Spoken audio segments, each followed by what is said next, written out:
Então, vamos começar a nossa 11ª aula de Hidrodinâmica Básica 2, né? Hoje nós vamos falar sobre asa finita, né?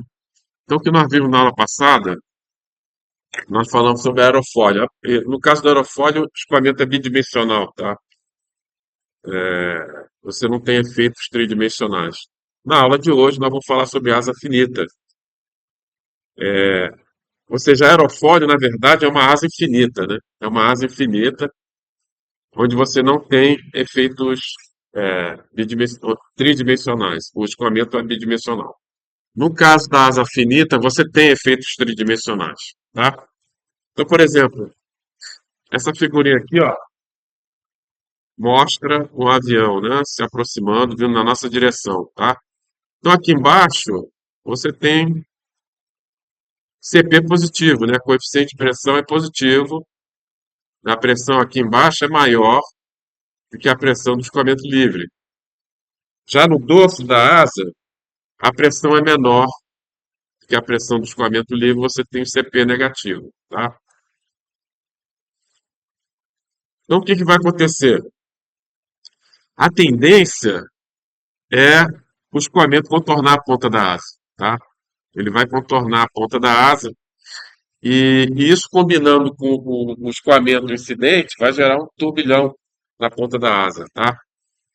E, além disso, observe que a pressão aqui na raiz, ela é bem negativa. À medida que você vai se aproximando da ponta da asa, ela vai aumentando, tá? E embaixo também, próximo da raiz, o CP é bem alto, positivo, mas à medida que você vai se aproximando da ponta da asa, o CP vai diminuindo, tendendo a zero, tá? E aí, se você olhar por cima da asa, né? Aqui você tem um escoamento incidente. Por cima da asa, como a pressão é mais negativa na raiz do que na ponta, ou seja, na ponta a raiz é maior, a pressão é maior do que na raiz. Tá? Qual é a tendência? Da linha de corrente ela se defletir em direção à raiz. Tá? Então a linha de corrente vai ter esse comportamento aqui. Ó. Isso no dorso. Tá? Já na face, por baixo, é o contrário. A pressão na raiz é maior do que a pressão na ponta. Então a tendência é a linha de corrente se defletir em direção à ponta da asa. Tá? E aí, aqui no bordo de fuga, é, no dorso, você vai ter uma componente de velocidade na direção da envergadura, se você projetar essa velocidade aqui, e na face embaixo, você vai ter uma componente de velocidade na direção da envergadura para cá. Viram isso? Entendeu? Ou seja, isso vai dar origem ao quê? Um turbilhão no bordo de fuga. Você vai ter um turbilhão, a geração de um turbilhão aqui, girando nesse sentido aqui, ó. Tá vendo aqui, ó? Você vai ter, além do turbilhão de ponta de asa, né, por causa da tendência do escoamento de contornar a extremidade da asa, ao longo da envergadura você vai ter vários turbilhõezinhos sendo emitidos no bordo de fuga, tá? Qual é o seu nome mesmo? Gabriel?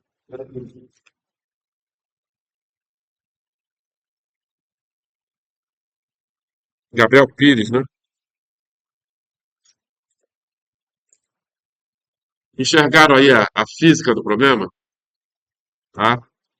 Ou seja, aqui você tem um efeito tridimensional, porque esse turbilhão de vórtice na extremidade da asa e ao longo da envergadura você vai ter vários turbilhõezinhos aqui, ó. Tá? Você vai ter, na verdade, você vai ter uma lâmina de turbilhões, né, na esteira turbilionar, tá? E esses turbilhões, eles vão induzir uma velocidade ao redor da asa, né, que vai dar origem a que a gente chama de downwash, tá? Que nós vamos discutir hoje. Então, essa figurinha aqui mostra, por exemplo, a combinação do escoamento incidente, né, e a tendência do escoamento de contornar aqui a ponta da asa, dando origem a um turbilhão de ponta de asa. Tá?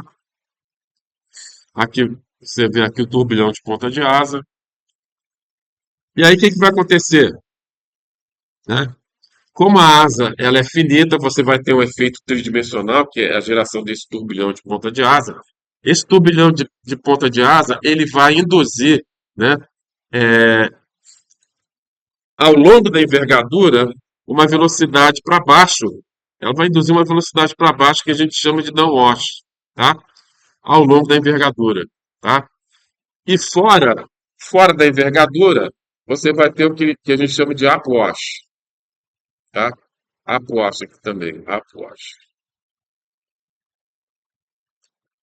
Então, ao longo da envergadura, você vai ter uma velocidade para baixo induzida pelos vórtices, tá? Que a gente chama de downwash. Isso aí é super importante, que a gente tem que levar em consideração. Essa figurinha aqui ilustra os vários turbilhõezinhos sendo emitidos ao longo do bordo de fuga, tá? O vórtice de ponta de asa, tá? E à medida que o escoamento vai andando, o que que vai acontecer? Esses pequenos turbilhões, eles vão sendo absorvidos pelo turbilhão de ponta de asa, fazendo com que o turbilhão de ponta de asa fique mais forte. Ele se alimenta dos pequenos turbilhões que são emitidos ao longo da envergadura do bode de fuga.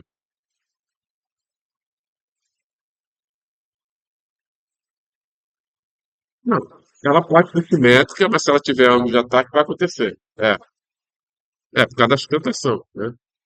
Está relacionado com a geração de tentação.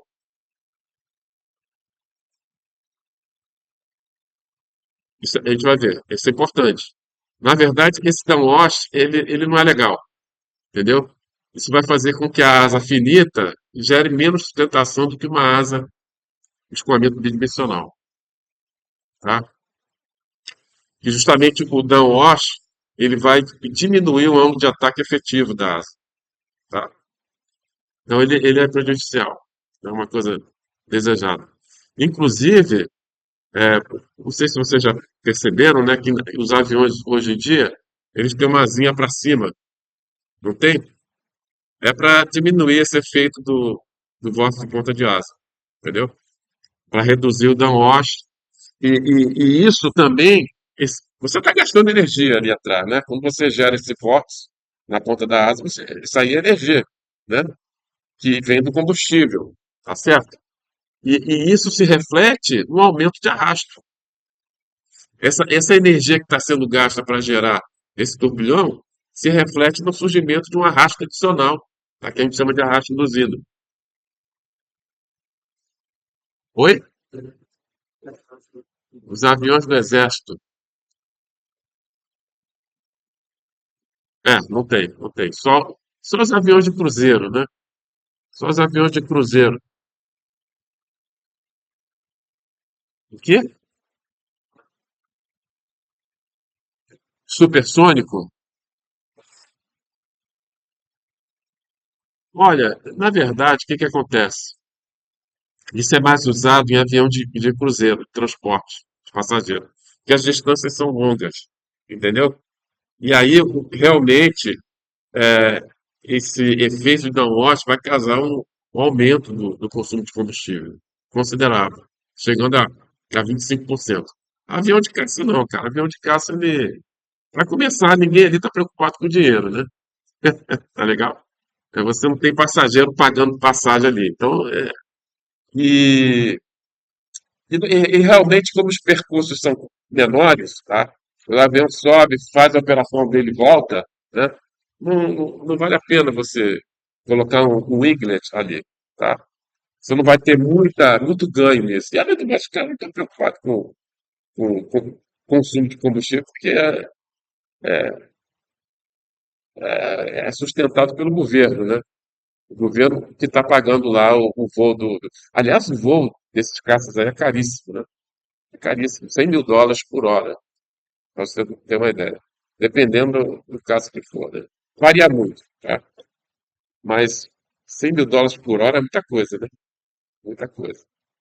Então, eles não estão preocupados com o dinheiro. E nem demais, o voo não é tão demorado.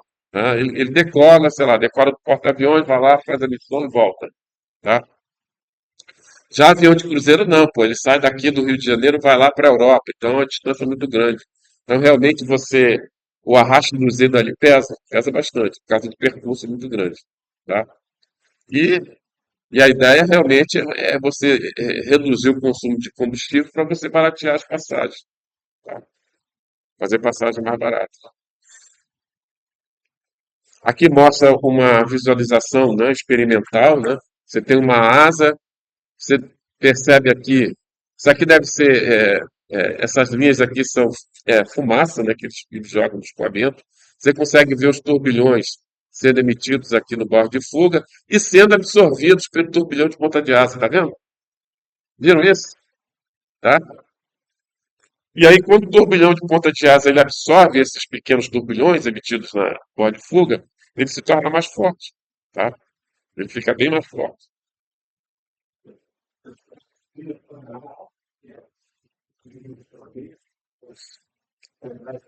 Bom, na verdade, quanto mais alongada a asa, menor esse efeito do arrasto induzido, tá? Menor o efeito do arrasto induzido.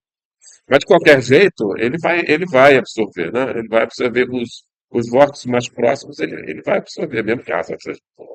Mas o efeito do alongamento da asa, quanto maior o alongamento da asa, menor é o efeito tridimensional, na verdade, reduzindo o arrasto induzido. Tá? Aqui essa figurinha aqui mostra um Boeing, né? Provavelmente me parece, sei lá, pelo tamanho do 737, né? Onde a gente consegue observar o vórtice de ponta de asa. Tá vendo o vórtice de ponta de asa ali? Tá? Na verdade, não é sempre que você consegue enxergar isso aí, tá? Não é sempre que você consegue enxergar, depende das condições atmosféricas, tá? Você consegue enxergar isso por quê? Dependendo das condições atmosféricas. O que está acontecendo ali? Você tem um escoamento, né?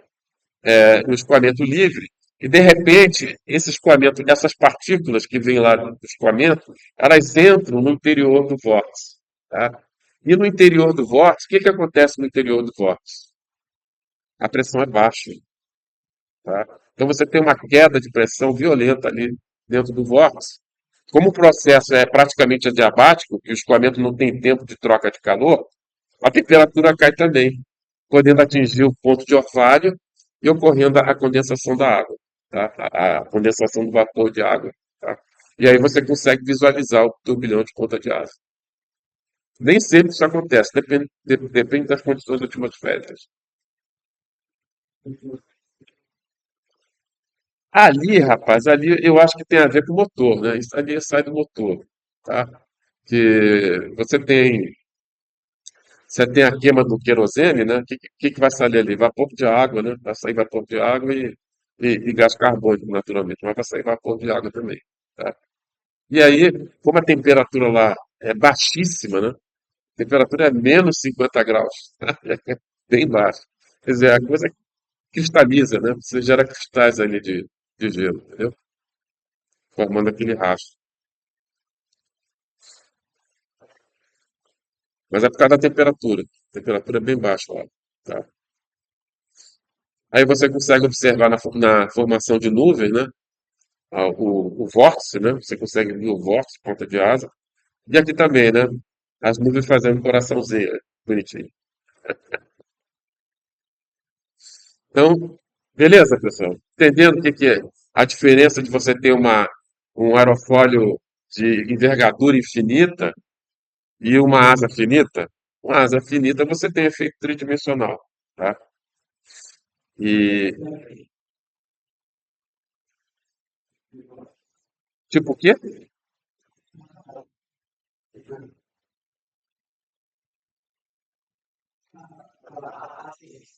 Exatamente, para diminuir esse efeito, tá? Faz com que dificulta a formação do vórtice ponta de asa, na ponta da asa, entendeu? Reduzindo esse efeito. Hã?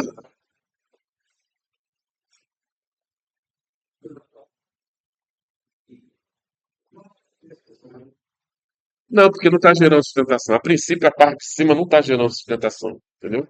A parte vertical. A que está gerando sustentação é a asa, tá?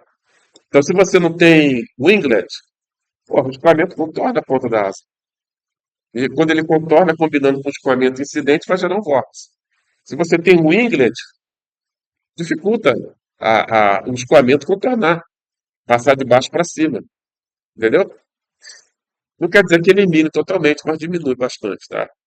Para você ter uma ideia, o arrasto induzido pode chegar a 25% do arrasto total do avião, tá? Então, você diminuir 25% é considerável, tá? E além do mais, os fabricantes de avião não iam colocar aquela asinha na ponta da asa se realmente não tivesse um efeito positivo. Obviamente que você tem ali, você coloca aquela área vertical ali, você está aumentando o arrasto friccional. Provavelmente o arrasto de pressão viscosa também. Mas, no balanço, a redução de arrasto induzido é maior, né? Deve ser maior, porque senão os caras não colocavam aquele winglet na ponta da asa, tá? Ou seja, o efeito daquele winglet é benéfico em reduzir o arrasto induzido, diminuir por causa da diminuição do vórtice ponta de asa, tá? Bom, agora vamos ter que formular isso aí, né? Temos que formular isso, né? A gente quer calcular o quê? A gente quer calcular a sustentação da asa, a gente quer calcular o arrasto induzido, né? Então a gente precisa desenvolver a formulação para isso. Aí, olha só, aqui você tem uma seção da asa, tá? Você tem uma seção da asa. A velocidade do escoamento livre é na horizontal, tá? Aqui, ó. Aqui vem infinito. De modo que o ângulo de ataque, que é o ângulo entre o vetor velocidade e a linha da corda, é esse aqui, ó. Esse aqui é o ângulo de ataque, tá? Ângulo de ataque a gente chama de ângulo de ataque geométrico. Mas acontece que o downwash, né, causado pelo turbilhão de ponta de asa e, e, e, e pelos pequenos turbilhões que são emitidos ao longo da envergadura, o boy de fuga, eles vão de uma velocidade para baixo, que a gente chama de downwash. Olha aqui. Então você tem a composição aqui de duas velocidades. A velocidade do escoamento livre, que vem infinito, tá vendo aqui? E o downwash, tá? Tá vendo? Fazendo com que o vetor velocidade ele seja defletido para baixo, tá? Então o vetor velocidade que realmente cada seção da asa vai enxergar é esse aqui, que eu vou até pintar de azul aqui, ó. Vou botar um azulzinho aqui para diferenciar. Esse aqui é o vetor velocidade que realmente o escoamento está enxergando. Esse ângulo entre a horizontal e o vetor velocidade resultante, a gente chama de ângulo de ataque induzido. Ângulo de ataque induzido, tá? Então, deixa eu fazer de novo aqui a velocidade resultante. Esse ângulozinho aqui, ó, a gente chama de ângulo de ataque induzido. Então, o que que vai acontecer? Esse ângulo de ataque induzido, ele vai reduzir o ângulo de ataque, né? Ou seja, o perfil em cada seção da asa não vai enxergar o alfa, o ângulo de ataque geométrico. O que ele vai enxergar é o ângulo de ataque efetivo, que é a diferença entre o ângulo de ataque geométrico e o ângulo de ataque induzido, tá? Olha lá, cara. Entendeu? Entenderam isso? Então ocorre realmente uma redução de ângulo de ataque, tá? Ou seja, cada seção da asa, ele não vai enxergar o ângulo de ataque geométrico, ele vai enxergar o ângulo de ataque efetivo, que é o ângulo de ataque geométrico menos o induzido. Beleza? Beleza? Tranquilo? Outra coisa, por definição, a força de sustentação, tá? Ela é perpendicular ao vetor velocidade. Então, em relação a cada seção da asa, a força de sustentação ela vai ser perpendicular ao vetor de velocidade resultante. Tá vendo aqui o vetor de velocidade resultante aqui? Então a força de sustentação, ó, ela vai ser perpendicular, por definição, perpendicular a velocidade do escoamento que o perfil está enxergando, que cada seção da asa está enxergando, tá? Mas em relação ao escoamento livre, que vem por aqui, tá? A força de sustentação ela teve uma inclinação, ela se defletiu para trás, tá? Ou seja, o ângulo, como a gente define de sustentação, tá? É a força perpendicular à velocidade do escoamento incidente. Então, quem vai ser a força de sustentação dessa asa? Qual vai ser a força de sustentação? Vai ser a projeção daquela linha azul, daquele vetor azul na direção vertical. Concorda? Vai ser essa projeção aqui, ó.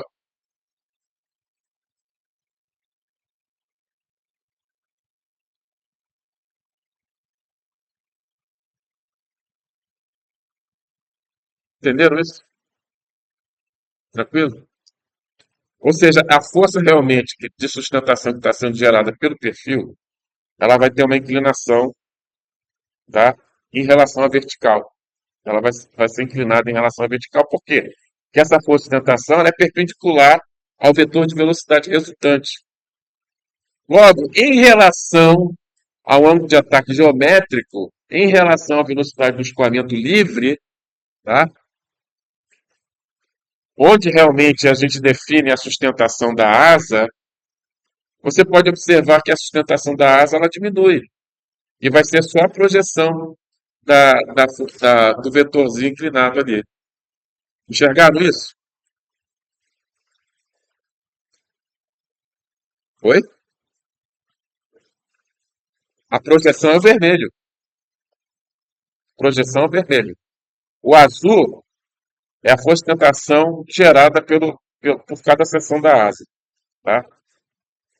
Que tem que ser perpendicular ao vetor velocidade resultante. Mas em relação ao vetor, ao vetor velocidade do escoamento livre, o que interessa realmente em relação à asa é a componente vertical. Ou seja, a força de sustentação que a asa vai estar gerando realmente é a projeção do azul na vertical, que é o vermelho. Então, o que você pode observar aí? Se é somente a projeção, o que aconteceu com a força de sustentação? Causada pelo turbilhão de ponta de asa. Diminuiu. Você tem uma diminuição da sustentação. Tá? Primeiro que o ângulo de ataque é menor, né? Tá certo? E segundo que a força de sustentação, em relação a cada seção, ela é inclinada em relação à vertical. Mas o que interessa realmente é em relação ao escoamento livre. Seria a projeção dessa força na vertical. Tá? E outra coisa, aparece uma forcinha aqui, ó. Aparece uma força na direção do escoamento livre. Vou colocar aqui um verde aqui, ó. Aparece uma força aqui, ó, que é a projeção na horizontal. Projeção na horizontal da força azul.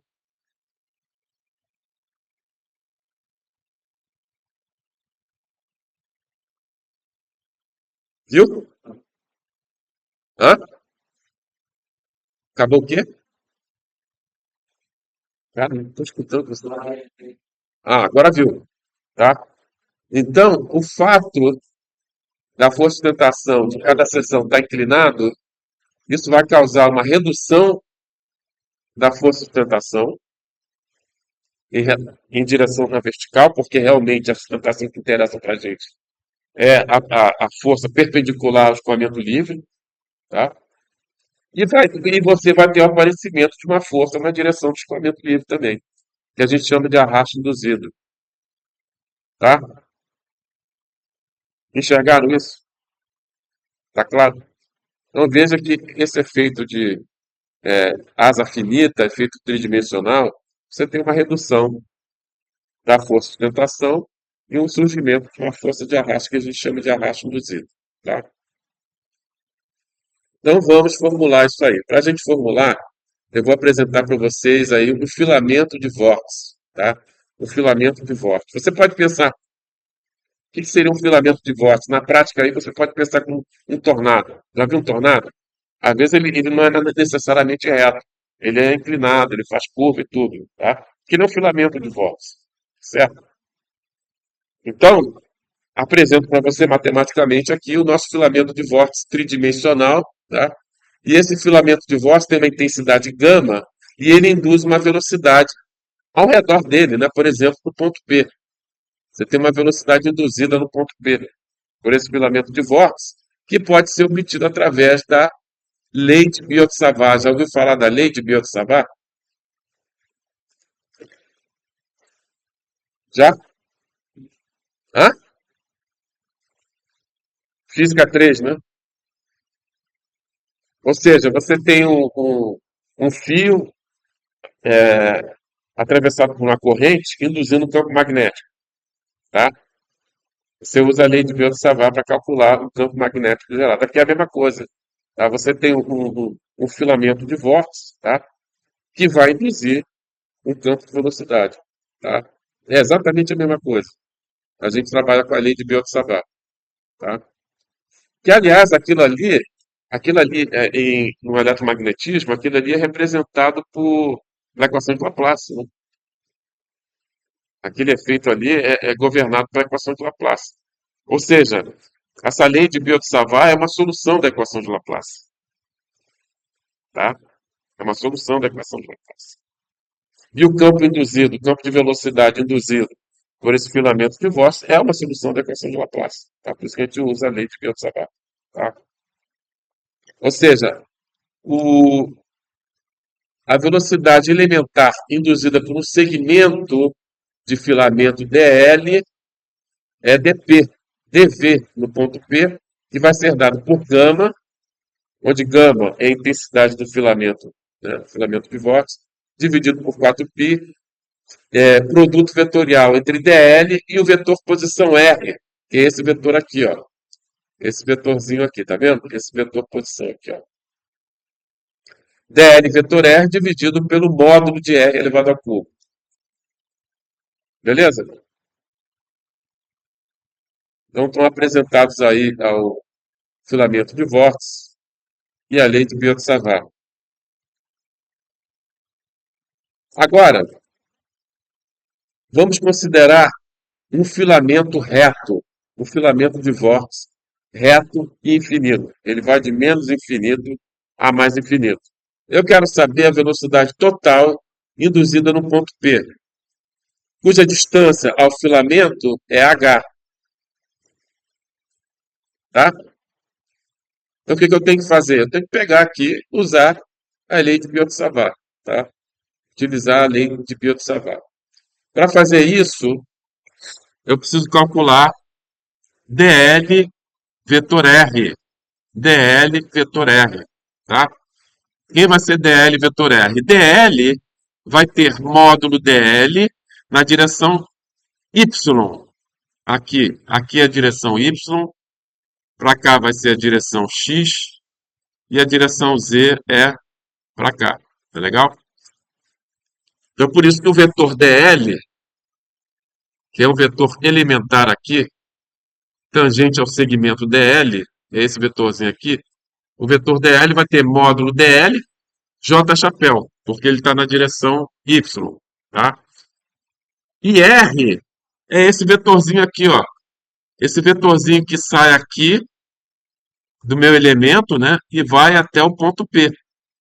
Esse aqui é o vetor r, tá vendo o vetor r? O r vai ter componente na direção xh e na direção y ele vai ter componente r cosseno de θ, que seria isso aqui, ó. Isso aqui é r cosseno de θ, tá vendo aqui, ó? Isso aqui, ó, é r cosseno de θ, tá? Então, o vetor r vai ter componente h na direção x, tá aqui, ó. Componente h na direção x e componente r cosseno de θ na direção y, tá? Beleza? Agora é só fazer o produto vetorial, dl vetor dr. Aliás, dl vetor r. dl vetor r fazendo o produto vetorial, não vou fazer aqui, né? Que vocês são doutores nisso aí. Isso aí vai dar menos h dl k chapéu. Ou seja, o produto vetorial vai ser perpendicular a direção x e a direção y, vai estar na direção z, tá? Então, dl vetor r vai ser igual a menos hdl cachapel. Beleza? Então, determinamos aqui o produto vetorial dl vetor r que aparece aqui na lei de Biot-Savart. Que mais que eu preciso aqui? Vamos ver. Tangente de θ. Θ é esse ângulo aqui, ó. Quanto é que vale tangente de θ nesse triângulo? Vai ser H sobre L. Onde L é o nosso R cosseno de θ, né? Que ele chama de L, é isso tudo aqui, é o R cosseno de θ, tá?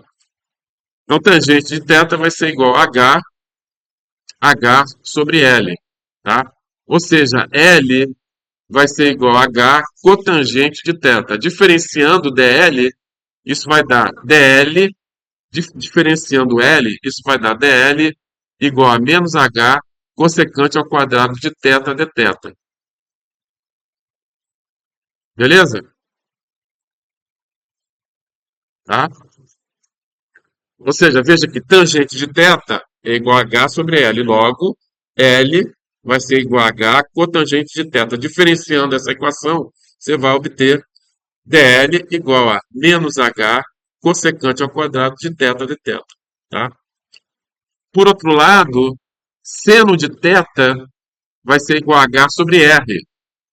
Seno de θ vai ser igual a H sobre R. Logo, R vai ser igual a H sobre seno de θ. Tá? Onde R é o módulo do vetor R, né? E aí, pegando tudo isso, substituindo na lei de Biot-Savart, nós vamos ter o seguinte, que V, aliás, a gente tem que integrar isso aqui, né? Mas tudo bem, vamos substituir aqui. Como é que vai ficar isso aqui? dV vai ser igual a gama sobre 4π dl vetor R, dl vetor R, dl vetor R. Então, eu vou substituir aqui o dl, eu vou substituir por menos H cossecante ao quadrado de θ dθ, tá? É,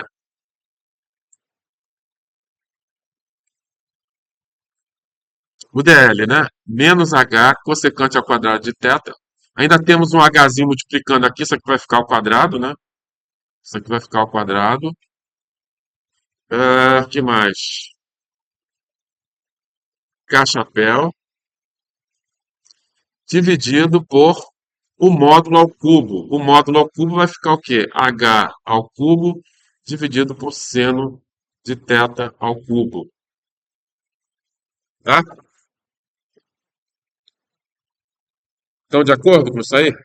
Agora, cossecante ao quadrado é 1 sobre seno ao quadrado, né? Não é? Então, como é que vai ficar isso aqui? Isso aqui vai ficar menos H2 dθ. Embaixo vai sobrar o quê?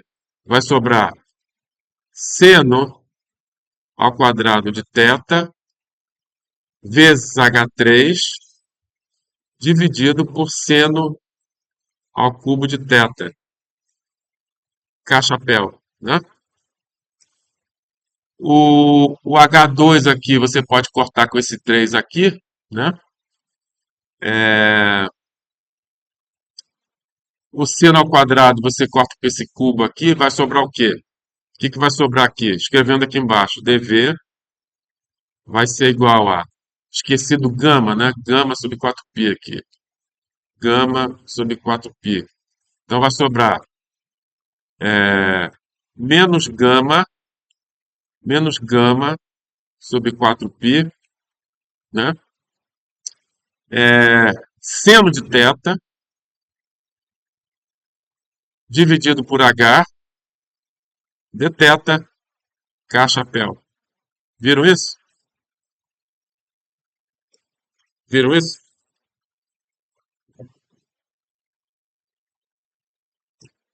Beleza? Não chegou, Paulo?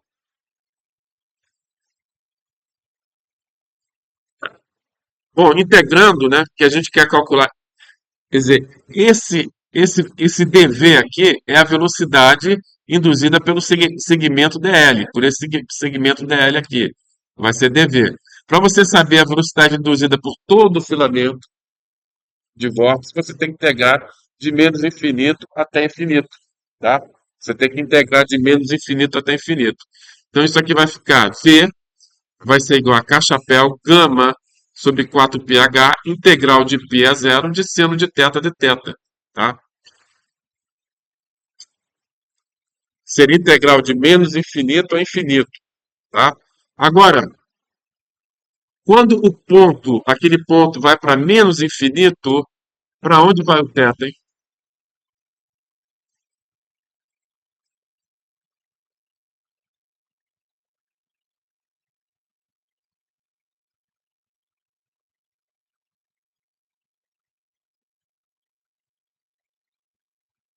Oi?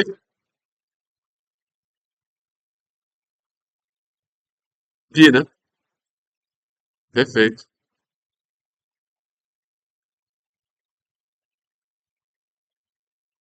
Vai para Pri. Quando esse ponto aqui, ó, chama esse ponto aqui de ponto P, tá?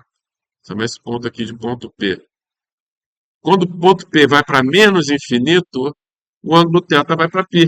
Porque a integral era de menos infinito a infinito. Então, como agora a nossa variável θ, nossa variável de integração é o θ, tá? A gente tem que botar em termos de θ. Então, em menos infinito, o θ vale π, e mais infinito, o θ vale zero. Então, por isso que em vez de colocar menos infinito a infinito, a integral vai de π até zero de seno de θ de θ. Beleza? Tá? Integrando o seno de θ, né? Você vai dar que V vai ser igual a menos gama sobre 2πh, onde h é a distância, né? É a distância entre o... Aliás, esse ponto, vamos chamar esse ponto de B aqui, né? O ponto P já é esse aqui. Onde h é a distância do ponto P até o filamento de vórtice, tá? Então, a velocidade induzida, a velocidade total induzida por esse filamento de vórtice infinito vai ser igual a menos gama sobre 2πh. Beleza? Tá tranquilo? Cara, vocês já viram essa expressão aí? V igual a menos gama sobre 2πh? Hein?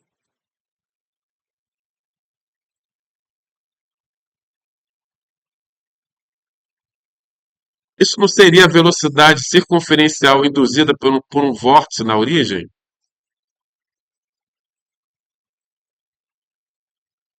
Isso aqui não seria a velocidade circunferencial induzida por um vórtice na origem, um vórtice potencial na origem, ou seja, Vθ igual a gama sobre 2πr, onde R é essa coordenada radial. Não é isso? Não é isso que nós vimos lá? Ou seja, aquele vórtice na origem, na verdade, não é um ponto, é um filamento infinito, tá? Concorda? E é exatamente a velocidade induzida por um filamento de vórtice infinito. Só que a gente estava olhando na direção do filamento. Se a gente observasse lateralmente, seria um filamento infinito de vórtice. Então, na verdade, é o que a gente considera um caso bidimensional, né? Que é ali que nós estávamos estudando lá, na teoria potencial, a gente estava estudando escoamento bidimensional, né? É, vórtice bidimensional, fonte, sumidouro, dipolo, tudo bidimensional, tá? Ou seja, no escoamento bidimensional, né, aquele vórtice na origem, na verdade, não é um ponto ali. Aquilo ali é um filamento infinito de vórtice. Que utilizando a lei de Biot-Savart, nós chegamos a esse resultado aqui, que nós tínhamos chegado anteriormente lá. Beleza? Enxergaram isso?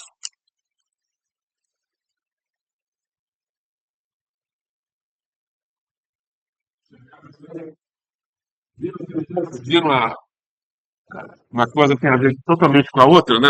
No caso lá, o escoamento era bidimensional, ou seja, a dimensão perpendicular ao quadro, a transparência, é infinita.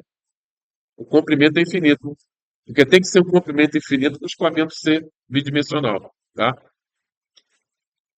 Ou seja, aquilo lá era um filamento de vórtice infinito que induzia a mesma velocidade dessa velocidade que nós obtivemos aqui com a lei de Biot-Savart. Tá? Agora, se eu tenho um filamento semi-infinito, qual será a velocidade induzida no ponto P? Se eu tenho um filamento semi-infinito, ou seja, ele começa aqui no ponto A e vai para infinito, qual é a velocidade induzida aqui no ponto P? É a metade, né? É metade da velocidade induzida pelo filamento infinito. Então, a velocidade induzida por um filamento semi-infinito vai ser a metade da velocidade induzida por um filamento infinito. Tá? Agora, por que eu fiz isso? Vamos lá. Teorema de Helmholtz. Teorema de Helmholtz. Primeiro teorema de Helmholtz. A intensidade de um filamento de vórtice é constante ao longo de seu comprimento. Tá? Ou seja, a intensidade gama ela vai ser a mesma ao longo de todo o filamento. Ela não varia ao longo do filamento. Tá? Segundo o teorema de Helmholtz, um filamento de vórtice não pode terminar no fluido. Ele deve se estender até as fronteiras do escoamento ou formar um caminho fechado. Tá? Alguém sabe me dar um exemplo aí? Por exemplo, um tornado. Né? Um tornado ele começa lá em cima. Né? Você vê um funilzinho, né? E esse funilzinho vai descendo, vai descendo, vai descendo, vai descendo até tocar o solo. Ele não para no meio do caminho. Tá? Ele vai até tocar o solo. Ou ele se fecha, ele pode até se fechar, formar um anel, né? Um vórtice em forma de anel. Tá? Alguém já viu alguma vez um vórtice em forma de anel? Não? O pessoal que fuma, eles conseguem fazer, né? Dá para fazer, né? Você fuma? Não? Pois é. Tem gente que consegue fazer. Não sei como que eles conseguem fazer, mas eles conseguem formar um vórtice em forma de anel, tá? Beleza? Então tá aí, teorema de Helmholtz. Essa figura aqui mostra uma distribuição de tensão típica ao longo de uma asa finita, tá? Na raiz da asa você tem o máximo L', onde L' é sustentação por unidade de envergadura, tá? Então L', segundo o teorema de Kuta-Joukowski, vai ser igual a ρ infinito, V infinito vezes gama, onde gama é a circulação, tá? E ela tende a zero na ponta da asa, tá? Ela tende a zero na ponta da asa, porque a tendência na ponta da asa é você ter uma equalização de pressão, né? Que embaixo você tem pressão alta, em cima você tem pressão baixa, então quando você se dirige à ponta da asa, a tendência é as pressões se equalizarem. E aí a força de sustentação cai, né?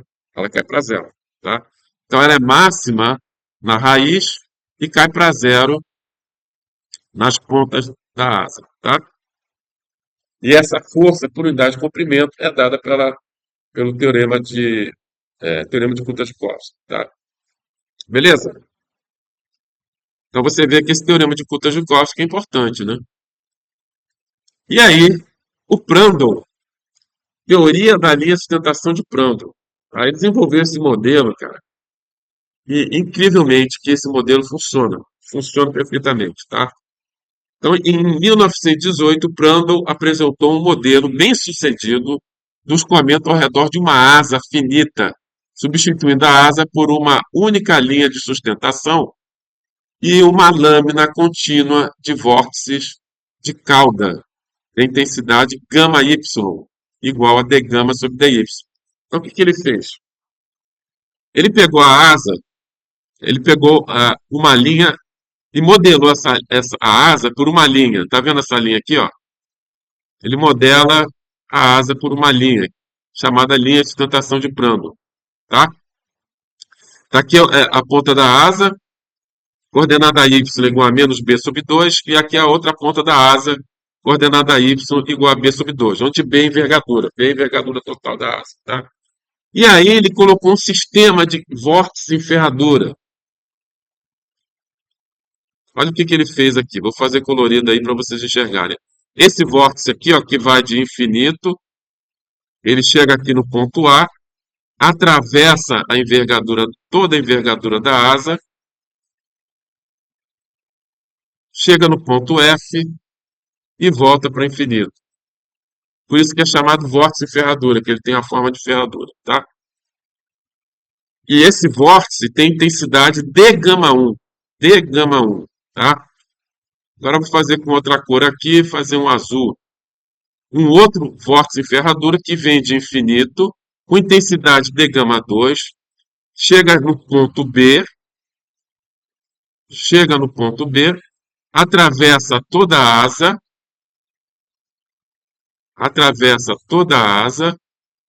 e chega no ponto E e volta para infinito, tá? Beleza? E mais um vórtice em ferradura que ele colocou aqui, ó. Vamos botar aqui verde, botar verde aqui. Que vai de infinito, com intensidade de gama 3, tá? Chega aqui no ponto, se não me engano, ponto C, atravessa a envergadura da asa até o ponto D e volta para infinito. Viram isso? E isso vai gerar uma distribuição de circulação, né, ao longo da envergadura. Por exemplo, quanto vale a circulação no pedaço AB? Quanto vale a circulação no pedaço AB?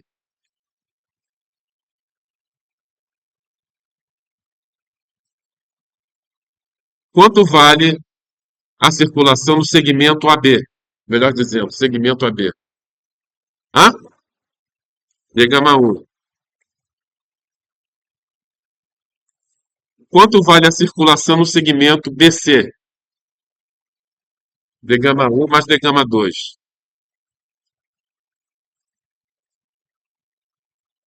E no segmento CD vale de gama 1 mais de gama 2 mais de gama 3. No segmento DE vale quanto? De gama 1 mais de gama 2. E no segmento EF, de gama 1. Entenderam a geometria?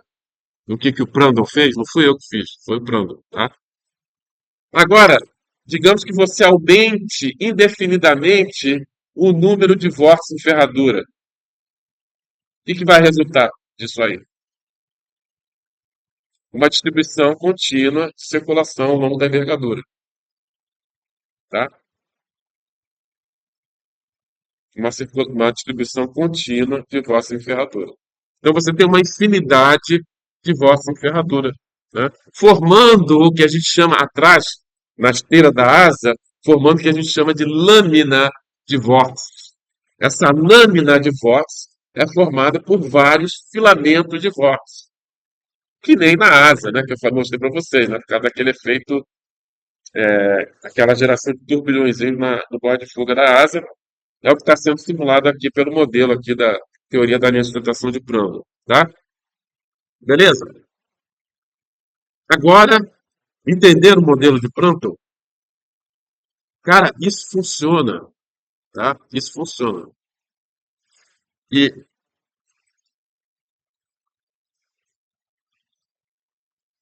para simular o vórtice e a distribuição de circulação, tá? A gente está simulando o vórtice aqui, ó. Nessa lâmina, tá vendo? É uma lâmina, é uma folha de vórtice, é uma folha de filamento, uma infinidade de filamentos de vórtice na esteira turbilionar da asa, tá?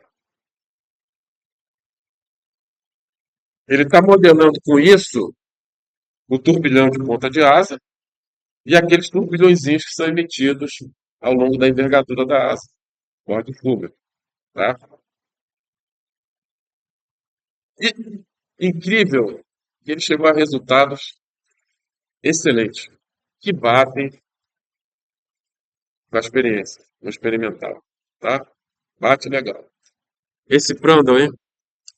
Esses alemães, hein? Então, vamos analisar esse filamento de vórtice aqui, ó, na nossa lâmina de vórtices. Vamos analisar esse pequeno filamento de vórtices, tá? Com intensidade de gama. A intensidade dele é de gama, tá legal?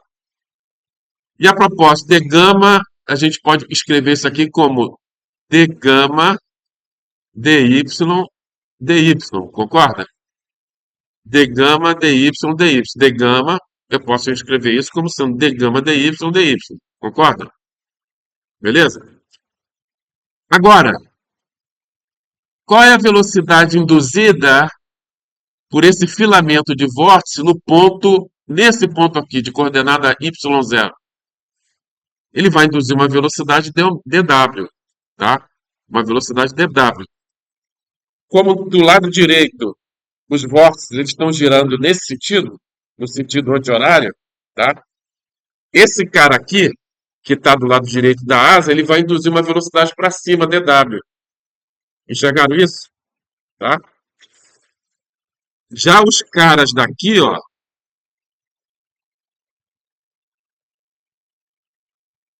os caras aqui do lado esquerdo, por exemplo, um filamento aqui do lado esquerdo, ele vai induzir no ponto y0 uma velocidade para cima ou para baixo?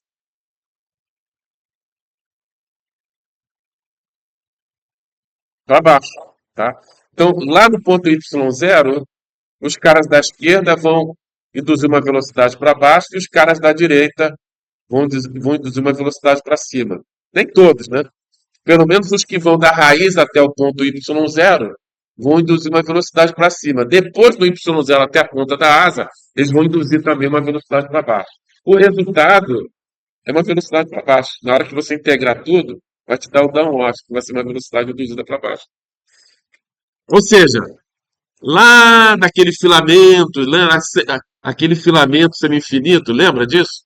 Que a velocidade, quanto é que era a velocidade induzida pelo filamento semi-infinito? Era V igual a menos gama sobre 4π vezes H, onde H era a distância do ponto até o filamento semi-infinito, tá? Então, pegando essa equação e levando em consideração esse elemento de filamento, eu vou ter que a velocidade induzida por esse elemento de filamento, a velocidade induzida no ponto y0 pelo elemento de filamento vermelho, vai ser dado por dw, que vai ser igual a menos d gama dy dividido por 4πh, onde h é a distância. Essa distância aqui, vou botar essa distância aqui com a cor que eu vou botar nessa distância. Vou botar verdinho aqui, essa distância aqui, ó, daqui para cá. Quanto vale? Isso aqui seria o H lá daquele segmento, isso aqui seria o Hzinho, tá? Quanto é que vale esse H? Y0, que é o ponto onde eu quero calcular a velocidade, menos Y, que é o ponto onde está partindo aquele filamento, elemento de filamento de vórtice. Entendeu? Por favor? Oi? Está partindo daqui, ó. Desse ponto, ele está partindo daqui, ó. Estamos analisando esse filamento vermelho, esse filamento de vórtice vermelho, para saber a velocidade que ele está induzindo. Esse filamento ele está partindo de Y, da coordenada Y. E eu quero saber a velocidade que ele está induzindo em Y0. Então, a distância de Y0 a Y vai ser Y0 menos Y. Tá? Então, portanto, que o nosso dW vai ser igual a menos d gama, que é d gama dy dividido por 4π y0 menos y. Agora, se eu quero saber a velocidade total induzida por toda a lâmina, por toda essa folha de vórtice, de filamento de vórtice, é só integrar ao longo da envergadura. Tá? Então, a velocidade total em y0 vai ser igual a menos 1 sobre 4π integral de menos b sobre 2 a b sobre 2 de d gama dy dividido por y0 menos y dy. Tá? Caramba. Tá legal? Então tá aqui. Então, eu calculei o downwash, né? Induzida, a velocidade induzida pelaquela lâmina, aquela lâmina de filamento de vórtice induzida no ponto Y0. E aí eu posso calcular o ângulo de ataque induzido, o alfa-E. Porque tangente, quanto é que vale tangente de alfa-E? Olha aqui o alfa-E aqui na nossa figurinha aqui. Vai valer o W dividido por V infinito, né? W dividido por V infinito. Tá certo? Mas como eu quero que esse alfa-I seja um ângulo positivo, veja que o W é negativo. Ele é para baixo, ele é negativo.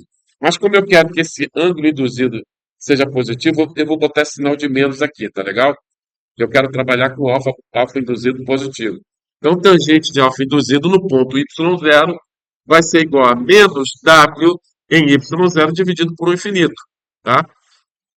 Só que esse alfa induzido, ele é muito pequenininho. Tá? E irradiando tangente de alfa induzido vai ser aproximadamente igual a alfa induzido. Isso aqui vai ser aproximadamente igual a alfa induzido. Logo, alfa induzido no ponto y0 vai ser igual a menos w y0 dividido por 1 infinito. Substituindo o w y0 aqui, chegamos a uma equação que permite você calcular o ângulo de ataque induzido ao longo da envergadura. Tá? Isso aí vai ser igual a 1 sobre 4π ao infinito, integral de menos b sobre 2 a b sobre 2, de d gama dy dividido por y0 menos y. Tá?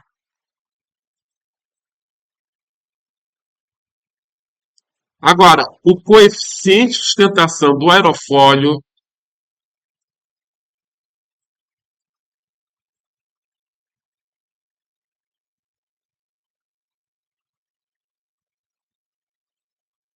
cara, você deve, ou você fala alto, ou você senta aqui na frente, cara. Fala alto. Ah, aqui? Ah, ah.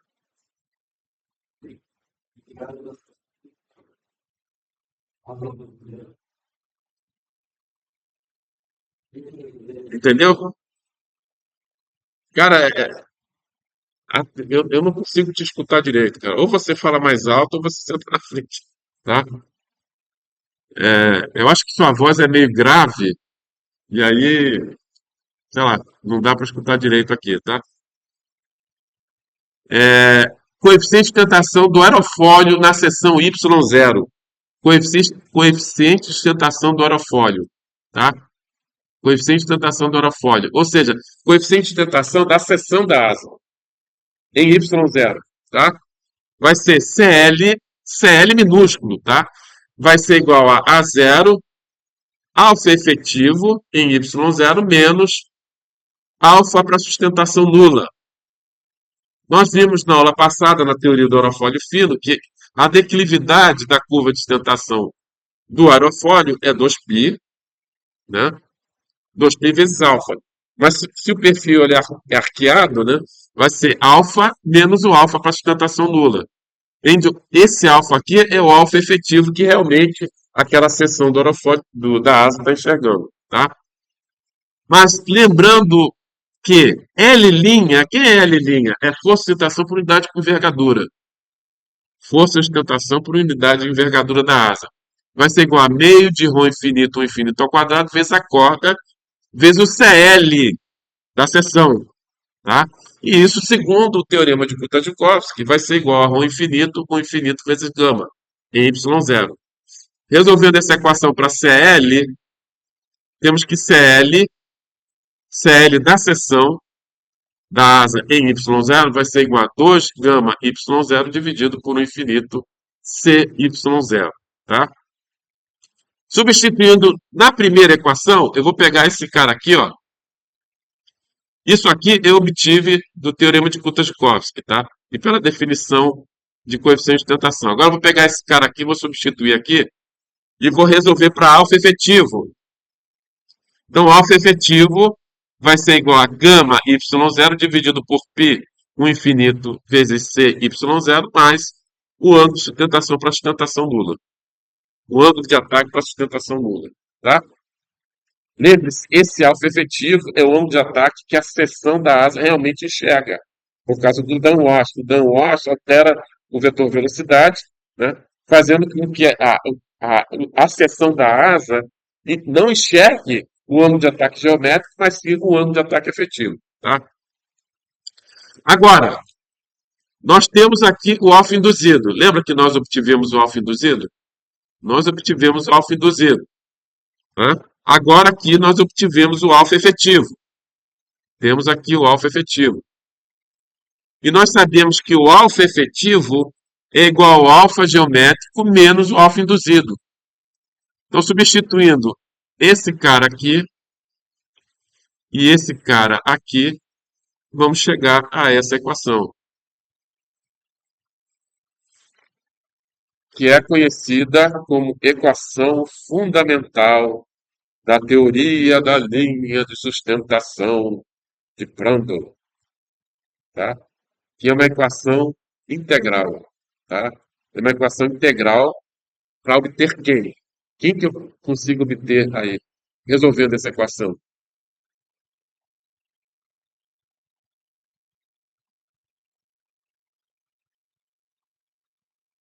O ângulo de ataque é dado, geométrico. Você dá uma inclinação da asa, você tem a direção de escoamento, você dá. Hã? Fala alto, pelo amor de Deus. Vocês falam. Fala alto, cara. O efetivo? Onde tem efetivo aí? Onde tem alfa efetivo aí? O gama é a circulação. Aqui a gente quer a distribuição de gama ao longo da envergadura. Uma vez que você determine o gama, você resolveu o problema. Tá? O problema é resolver essa equação integral aí. Tá? Ou seja, dado o ângulo de ataque geométrico, dada a distribuição de corda da asa, tá aqui, ó, o CY0, a distribuição de corda da asa, tá? Que mais? Dando o ângulo de ataque para sustentação nula. Isso aí depende do aerofólio que você vai escolher. Se o aerofólio é simétrico, o alfa L0 é zero. Se o aerofólio é arqueado, ele gera sustentação com ângulo de ataque nulo, e a sustentação só vai ser igual a zero quando o alfa for igual a alfa L0. Então, esse alfa L0 aqui, ó, depende do perfil que você vai escolher, tá? Ele depende do perfil. Então, uma vez escolhido a forma em planta da asa, o perfil que você vai colocar ao longo da envergadura, tá? Resolver a velocidade do escoamento livre, você consegue determinar, está amarrado dando, entendeu? A distribuição de circulação, tá? E com isso nós terminamos a aula, aula 11. Oi. A circulação gama, a distribuição de circulação ao longo da envergadura. Essa aqui, ó, essa distribuição aqui, ó,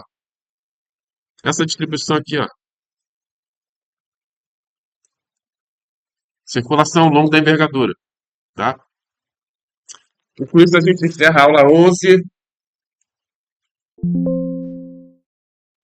Deixa eu encerrar a aula 11. Então, muito obrigado a todos que participaram da nossa aula. Tchau, tchau.